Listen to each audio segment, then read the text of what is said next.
chapter 15 of Luke, from verse 1, we have the parable of the lost sheep.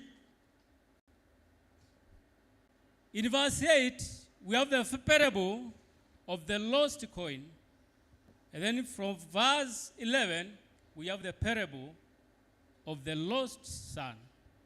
So we cannot talk about the parable of the lost son without mentioning the parables of the lost sheep and the parable of the lost coin. Because all these parables almost communicate the same message, except in selected places. Amen.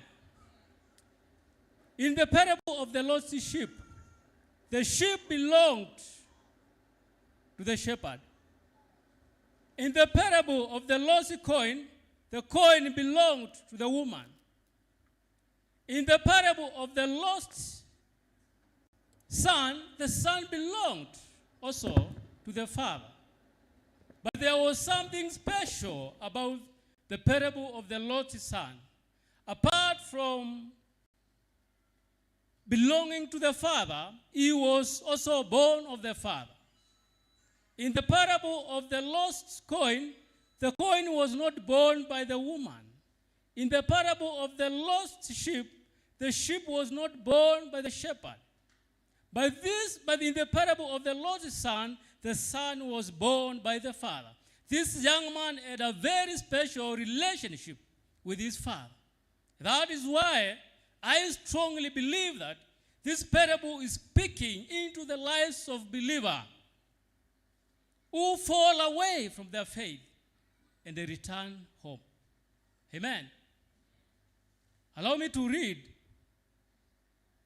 from verses 11. I'm reading from the NIV version.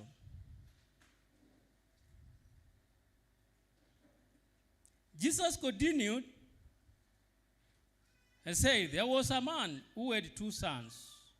The young one said to his father, Father, give me my share of the estate. So he divided his property between them.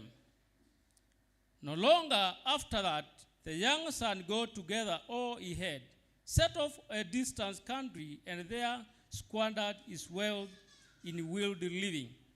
After he had spent everything, there was a severe famine in that whole country, and he began to be in need.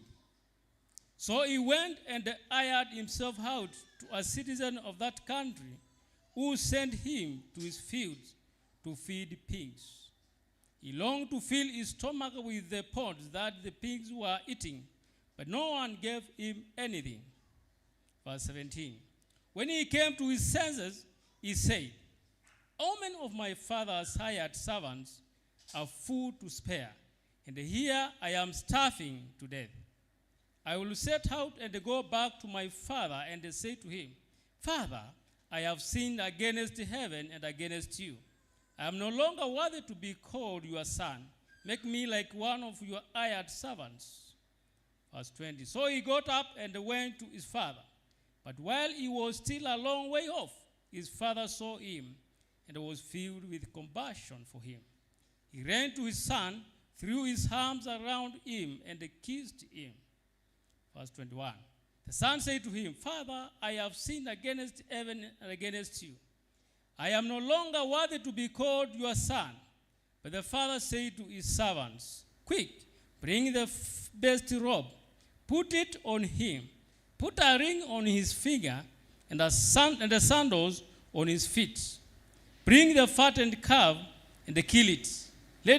Let us have a feast and celebrate. Verse 24. For this son of mine was dead and is alive again. He was lost and he is found.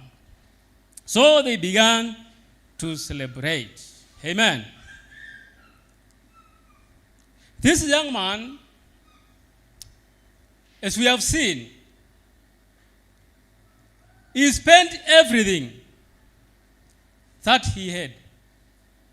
And he was assigned to go and feed pigs.